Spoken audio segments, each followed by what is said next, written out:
Frères et sœurs, chers amis, que la paix de notre Seigneur Jésus vous soit. Je vous souhaite la bienvenue à notre culte de l'Église baptiste d'Antony. Avant de commencer à entonner les cantiques, je vous invite à la prière. Notre Dieu, notre Père, nous te disons merci. Merci, Seigneur, pour ton amour. Merci pour ta grâce. Merci pour ta bonté. Merci pour ta fidélité. Merci pour ton pardon, qui sont renouvelés chaque jour envers nous. Seigneur, merci parce que nous avons passé une semaine sous ta haute protection divine. Aujourd'hui, bien que chacun chez soi, nous avons l'assurance que tu es présent parmi nous. Seigneur, que ce culte te soit agréable, que ce culte te soit honorable, que ton Esprit Saint puisse renouveler notre cœur. En ton nom Jésus et par ton Esprit Saint. Amen. Je vous invite à présent à lire au psaume 33. Nous lirons du verset 13 au verset 22. Psaume 33, verset 13 à 22. L'Éternel regarde du haut du ciel, il voit tous les hommes. Du lieu où il habite, il observe tous les habitants de la terre. Lui qui a façonné tout leur cœur, il est attentif à leurs actions. Ce n'est pas une grande armée qui sauve le roi, ce n'est pas sa grande force qui délivre le guerrier. Le cheval est impuissant pour assurer le salut, et toute sa vigueur est incapable de procurer la délivrance. Mais le regard de l'Éternel est sur ceux qui le craignent, sur ceux qui espèrent en sa bonté, afin de les délivrer de la mort et de les faire vivre, même en temps de famine. Nous espérons en l'Éternel, notre secours et notre bouclier, c'est lui. Oui, c'est en lui que notre cœur se réjouit, c'est en son saint nom que nous avons confiance. Éternel, que ta grâce soit sur nous lorsque nous espérons en toi. Amen. À présent, je vous invite à entonner ce premier cantique. Tournez les yeux vers le Seigneur et rayonnez de joie. Effectivement, frères et sœurs, c'est en ayant les yeux fixés sur Jésus-Christ que notre cœur, que notre âme sera remplie de joie.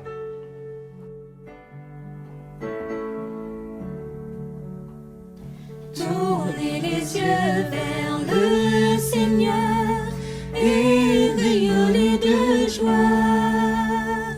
Chantez son nom de tout votre cœur, il est votre sauveur. C'est lui votre Seigneur. J'ai cherché le Seigneur, il m'a écouté. Il m'a guéri de mes peurs, et sans fin je le louerai. Tournez les yeux vers le Seigneur et rayonnez de joie. Chantez son nom de tout votre cœur, il est votre sauveur. C'est lui votre Seigneur. Dieu regarde ceux qu'il aime, il écoute leur voix, il les console de leur peine et il guide leur pas. Tournez les yeux vers le Seigneur et rayonnez de joie. Chantez son nom de tout votre cœur, il est votre sauveur. C'est lui votre Seigneur. Ceux qui cherchent le Seigneur ne seront privés de rien. S'ils lui ouvrent leur cœur, ils seront comblé de bien. Tournez les yeux vers le Seigneur et rayonnez de joie. Chantez son nom de tout votre cœur, il est votre sauveur. C'est lui votre Seigneur, c'est lui votre Seigneur. C'est lui votre Seigneur. Continuons notre lecture au psaume 86. Nous lirons du verset 11 au verset 13. Enseigne-moi tes voies, ô Éternel, je marcherai dans ta fidélité. Dispose mon cœur à la crainte de ton nom. Je te louerai de tout mon cœur, Seigneur mon Dieu, et je glorifierai ton nom à perpétuité, car ta bonté est grande envers moi. Amen. Je vous invite à entonner ce cantique. Je veux demeurer dans ta grâce.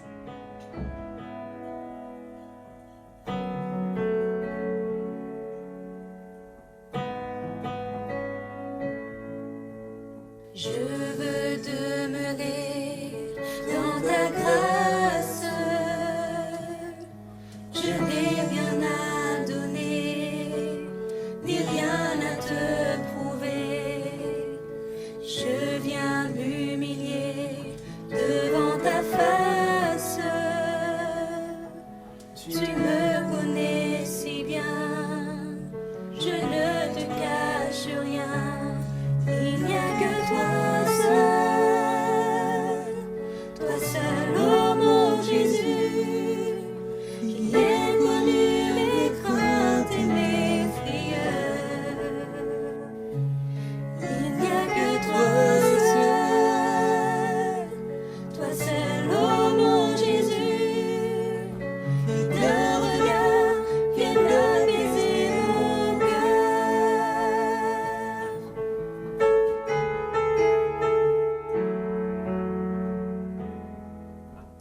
J'apprends à mourir à moi-même. Je choisis ton chemin, j'abandonne le mien.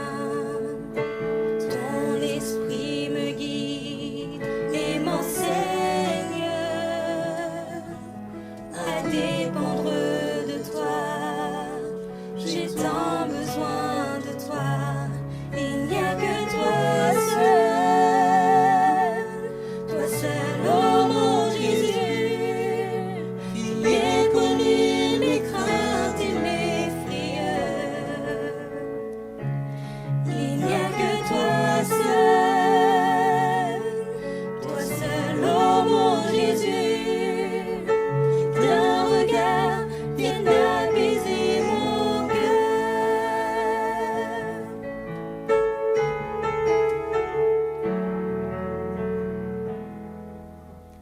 Je chéris en moi ta parole,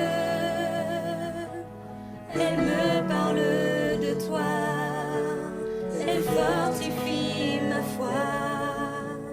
J'apprends à prier tes prières lorsque tu as parlé. Je ne peux plus douter. Il n'y a que toi seul, oh mon Jésus, qui ai connu mes craintes et mes frayeurs. Il n'y a que toi seul, oh mon Jésus, d'un regard vienne apaiser mon cœur. D'un regard vienne apaiser mon cœur. D'un regard vienne apaiser mon cœur.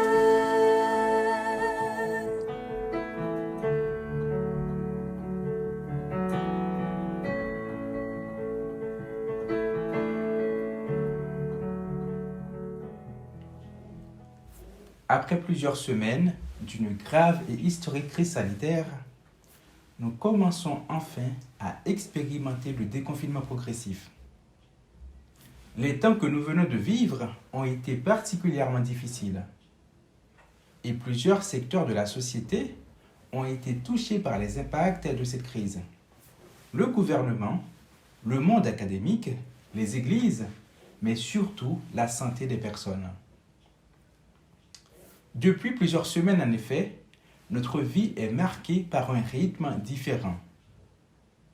Le déconfinement progressif marque la prudence du gouvernement, mais aussi du personnel médical, afin de lutter contre une seconde vague de contamination. Le Dieu que nous servons reste souverain, même dans des temps aussi difficiles. Il continue de siéger sur son trône. Notre Seigneur dirige toutes choses. Dieu continue de nous parler. Dieu continue de nous parler par sa parole. Frères et sœurs, je vous invite à nous plonger dans l'Écriture afin de nous laisser instruire sur ce dont nous devons nous remémorer en ces temps. Pour cela, je vous invite à ouvrir votre Bible dans l'épître de Paul aux Philippiens. Philippiens chapitre 4, versets 4 à 7. Réjouissons-nous dans le Seigneur, même dans des temps difficiles. Voilà le thème de notre méditation. Philippiens 4, versets 4 à 7. Réjouissez-vous toujours, je le répète, réjouissez-vous. Que votre cœur, que votre douceur soit connue de tous les hommes, le Seigneur est proche. Ne vous inquiétez de rien, mais en toute chose, faites connaître vos besoins à Dieu par des prières et supplications dans une attitude de reconnaissance. Et la paix de Dieu, qui dépasse tout ce que l'on peut comprendre, gardera votre cœur et vos pensées en Jésus-Christ. Amen. Nous venons de lire que Paul incite les Philippiens à qui il écrit à se réjouir. Comment vivre ainsi? Comment se réjouir dans le Seigneur? Pour cela, nous allons voir effectivement en différents points. Réjouissons-nous dans le Seigneur. Réjouissons-nous malgré des conditions extérieures difficiles. Réjouissez-vous était une formule de salutation chez les Grecs. Et les Philippiens à qui l'apôtre Paul écrit connaissaient très probablement cette formule.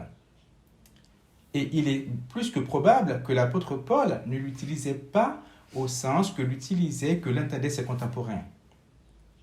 L'apôtre Paul, effectivement, utilise cette expression, cette formule, dans un sens plus profond.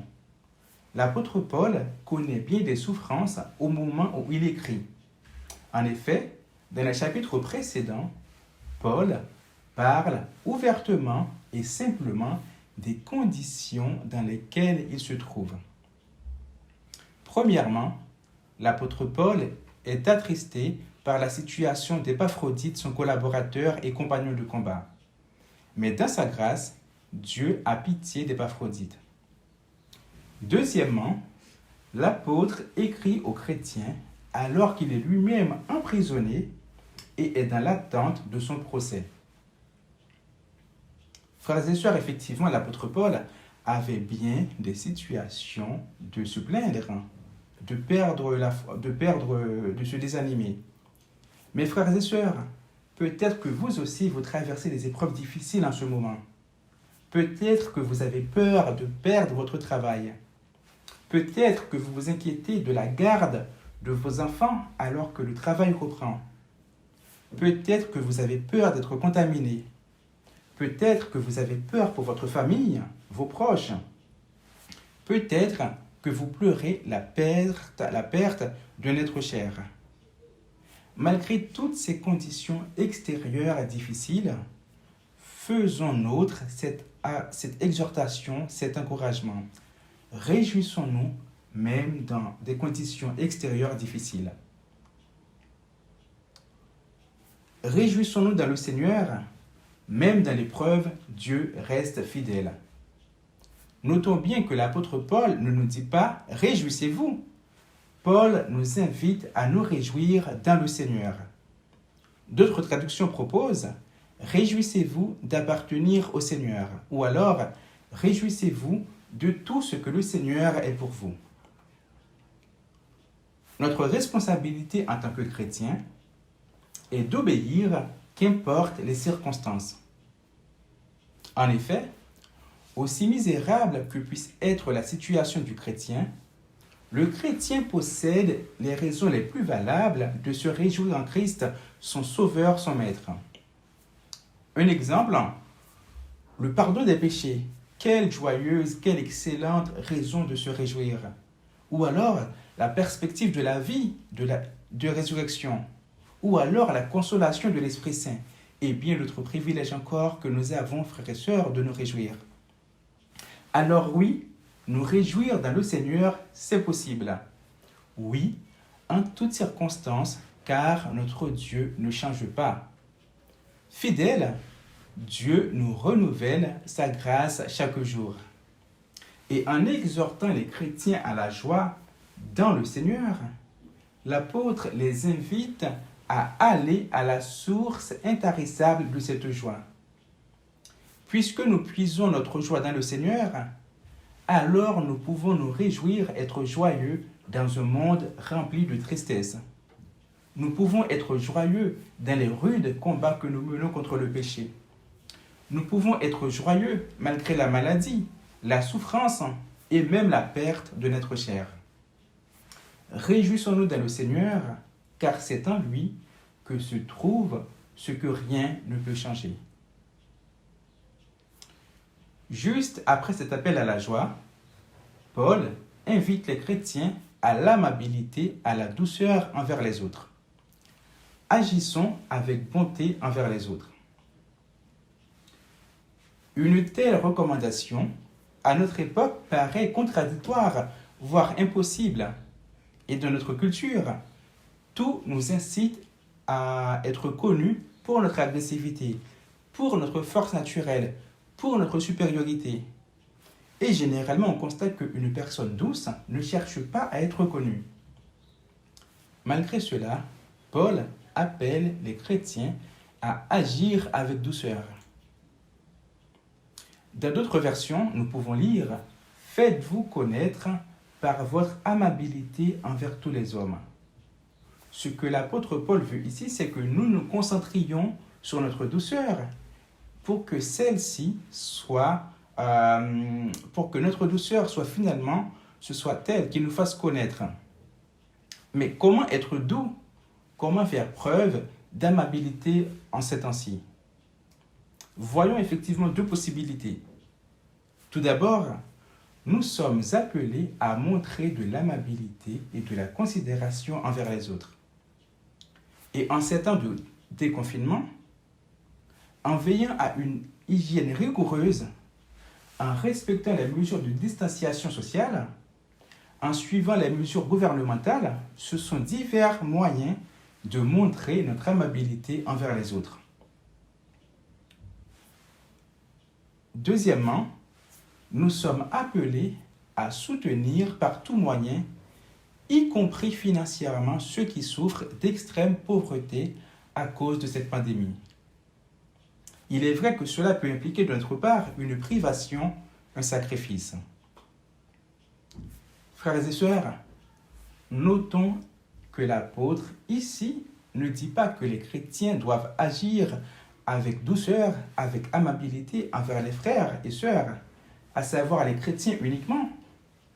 L'apôtre invite les chrétiens, les Philippiens, les chrétiens, à ce que leurs bonnes actions soient connues de tous les hommes. Et par là, il les invite à agir envers tous. Notons également que l'apôtre rappelle aux chrétiens à qui il demande d'être solidaires que Dieu pourvoira à tous leurs besoins, conformément à sa richesse, avec gloire en Jésus-Christ. Et la raison sur laquelle l'apôtre Paul va fonder cette exhortation est la suivante, est que le Seigneur est proche. Oui, frères et sœurs, Nous avons un Dieu qui n'est jamais loin, qui est près de nous, qui veille sur nous en tout temps. Et cette certitude d'un Dieu proche, un Dieu qui veille sur nous, doit nous motiver à agir comme il désire. Paul invite les chrétiens premièrement à se réjouir dans le Seigneur. Puis, Paul invite les chrétiens à ce que leur douceur, leur amabilité soient connues de tous les hommes. Paul invite les chrétiens à prier au moment de l'angoisse. Prions au milieu de l'angoisse. Tout d'abord, avant de prier, il faut cesser de nous inquiéter. Ne nous inquiétons de rien. En cette sortie de crise, ce n'est pas surprenant que des millions de personnes soient terrorisées et angoissées à cause des nouvelles parfois rapportées avec un certain catastrophisme. Il y a divers soucis et épreuves de la vie qui ont tendance à remplir notre cœur d'inquiétude, d'anxiété. Et face à cela, Paul invite les chrétiens à cesser de se faire du souci. Et notons bien que l'apôtre n'invite pas ses lecteurs à adopter une attitude. Notons bien que l'apôtre Paul n'invite pas les chrétiens à adopter une attitude qui consiste à fuir la responsabilité et encore moins à céder à un optimisme béat. En fait, l'apôtre nous invite tout simplement à remplacer les préoccupations constantes, les inquiétudes constantes par autre chose. L'apôtre nous invite à faire connaître à Dieu nos demandes. Faisons connaître nos demandes à Dieu. Paul n'ignore pas le poids de certains soucis de la vie quotidienne. Et dans toutes ses lettres, nous voyons à quel point il a été accablé de soucis. Rappelons-nous, lorsque l'apôtre écrit aux Philippiens, il est lui-même emprisonné et en attente de son procès. Aux inquiétudes de la vie quotidienne, l'apôtre oppose la prière, la supplication, par laquelle l'enfant de Dieu va déposer dans le sein de son Père céleste chaque sujet d'inquiétude ou de peine et va demander à son Père céleste de tout supporter. L'apôtre Paul connaît le remède au problème. Et ce passage, frères et sœurs, nous invite à faire de tout un sujet de prière, à adresser librement nos requêtes à Dieu. Notons également que l'apôtre ne donne aucune garantie de l'exaucement de ses prières. Ce qui est garanti est bien plus important. C'est que notre cœur et nos pensées seront gardés par la paix de Dieu, par une paix qui surpasse toute intelligence. Et parfois, avouons-le, il peut être difficile de prier avec confiance. Mes frères et sœurs, ayons l'assurance que l'action de grâce montant vers Dieu d'un cœur vraiment reconnaissant lui est agréable. Pour conclure cette méditation, frères et sœurs, que notre cœur, que votre cœur soit rempli de la paix de Dieu. Et cette paix remplit notre cœur une fois que nous avons tout remis par la prière. Et c'est alors que nous nous confions dans son amour et sa sagesse. Amen. Que Dieu vous bénisse. À présent, je vous invite à un temps de méditation silencieux et suite à ce temps, nous allons entonner le cantique « Bénis l'Éternel, mon âme ».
Sois émerveillé, sa fidélité ne dépendra pas des circonstances.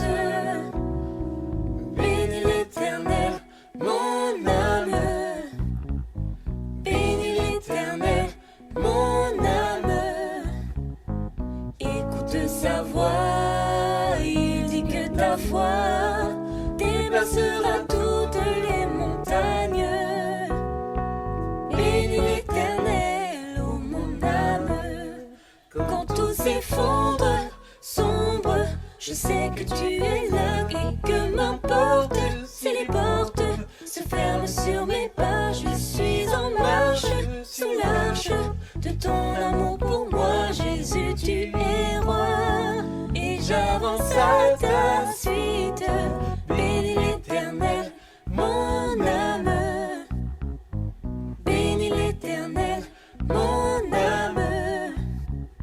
Sois émerveillé, sa fidélité ne dépendra pas des circonstances. Bénis l'Éternel, mon âme. Bénis l'Éternel, mon âme.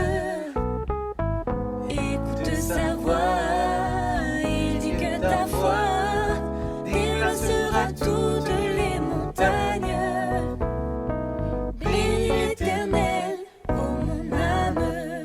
Quand tout s'effondre, sombre, je sais que tu es là et que m'importe si les portes se ferment sur mes pas. Je suis en marche sous l'arche de ton amour pour moi. Jésus, tu es roi et j'avance à ta suite. Bénis l'Éternel, mon âme. Bénis l'Éternel, mon âme. Sois émerveillé, sa fidélité ne dépendra pas des circonstances. Bénis l'Éternel, mon âme. Bénis l'Éternel, mon âme.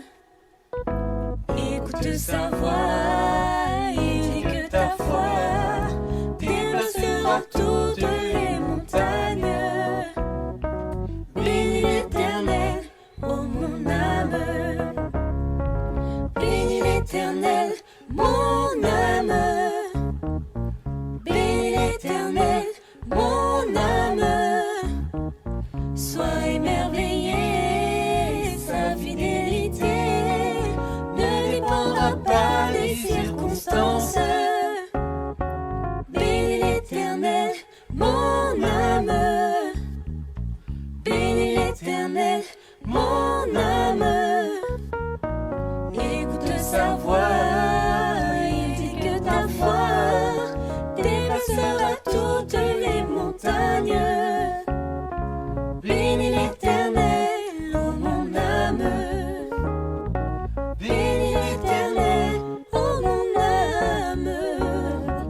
Bénis l'Éternel, ô mon âme.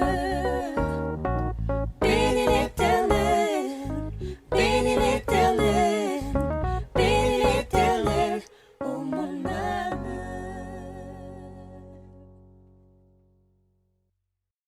Bonjour à toutes et à tous, les quelques annonces pour cette semaine à venir.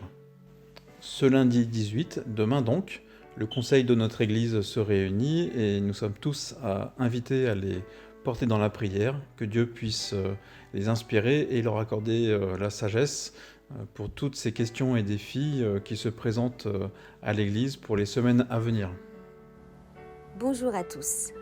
C'est avec une immense joie que nous vous invitons à nous rejoindre via l'application Zoom pour un nouveau webinaire de messages de joie. Avec comme invitée notre sœur Catherine Vermelin ce mardi 19 mai à 19h45. Durant cette soirée spéciale questions-réponses sur le thème du déconfinement, vous aurez l'occasion de poser toutes vos interrogations.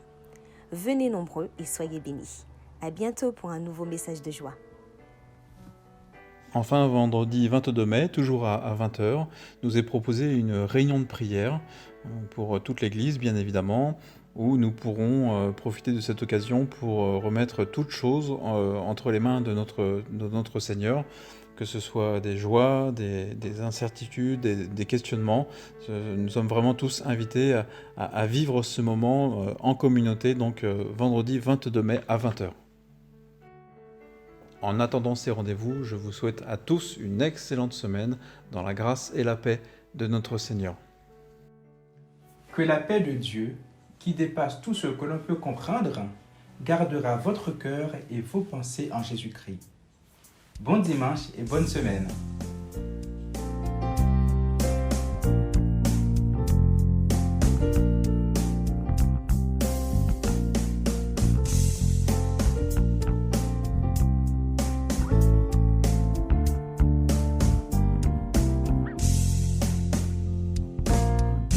Je loue ton nom éternel.